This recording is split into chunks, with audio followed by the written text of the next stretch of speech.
Welcome po sa ating YouTube channel, and ang ating topic for this video is about addition of integers.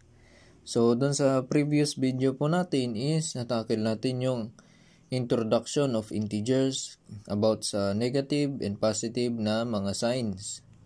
So ngayon is addition. So sa pag-a-add natin ng integers, meron tayong sinasabing same signs at different signs.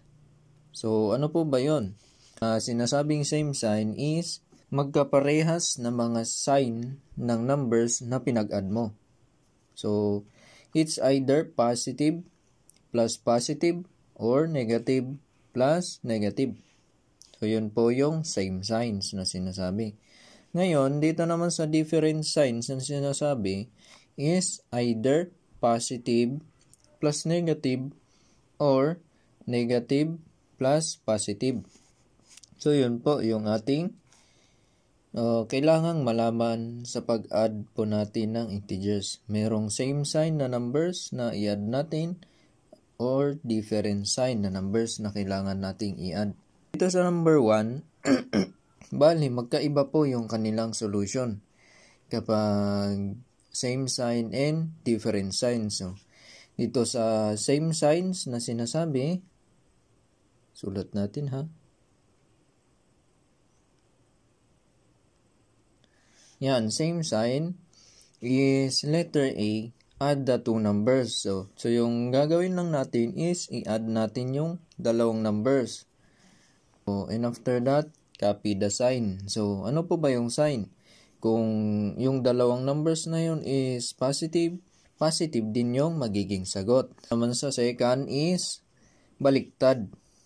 So, kailangan nating isubtract daw yung mga numbers. So, isusubtract natin and copy the sign of the bigger number. So, kung ano yung sign ng bigger number, yun yung ikakopy natin na sign din ng magiging sagot niya. Para mas maintindihan natin, sige, gawin natin. Mayroon tayong exercise dito. So, dito banda sa left banda is yung mga same sign. Dito naman is yung mga magkaiba yung sign. So, dito muna tayo sa same sign. So, ulitin natin ha. First step is add the two numbers. So, mag-add tayo 4. 2 plus 2 is equals to 4. So, 4. So, positive na dalawa equals, magiging positive din yung ating 4. So, 3 plus 3 or positive 3 plus positive 3 is magiging positive 6. Yan. So, ganito din sa number 3. Negative 6 plus negative 10 is equals to 16. So, add the two numbers no, sa step 1 niya. So, ano yung sign ng dalawa? Negative. So, automatically magiging negative din kasi nga negative plus negative is equals to negative din. Dito naman tayo sa different sign. Ito yung medyo nakakalito no. Kapag hindi mo pa talaga gamay talagang malilito ka. Na imbis i-add natin, kailangan nating isubtract.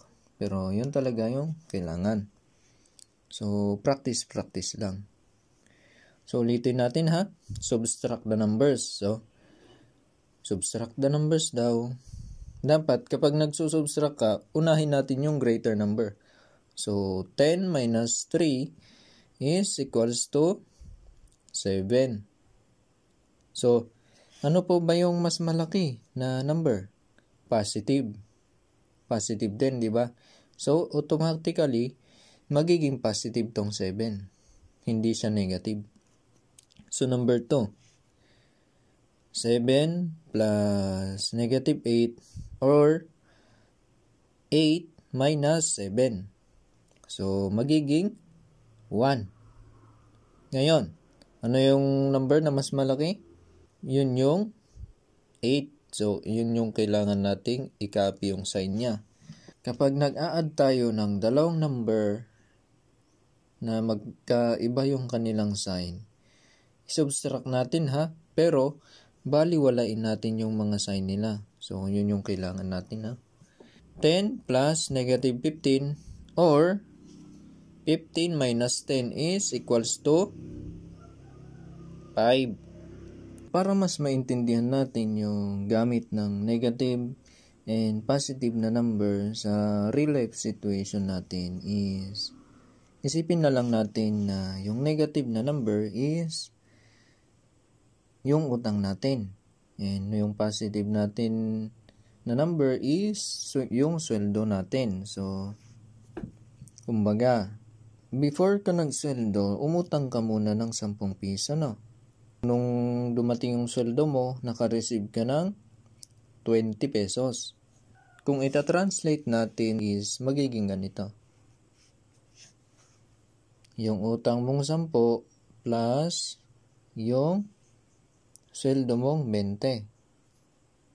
Kung ipa-plus natin tong dalawang to is magiging 10. Yung ginawa mo lang is sinubtract mo lang yung dalawa. 20 minus 10 is equals to 10. So, kung mas mataas yung 20, kailangang positive din tong magiging sagot niyang 10. So, ganun lang. Kung nagustuhan nyo naman ang video na ito and may natutunan kayo, maaaring palike na lang ng video at pasubscribe na lang ng ating YouTube channel. Salamat sa panonood.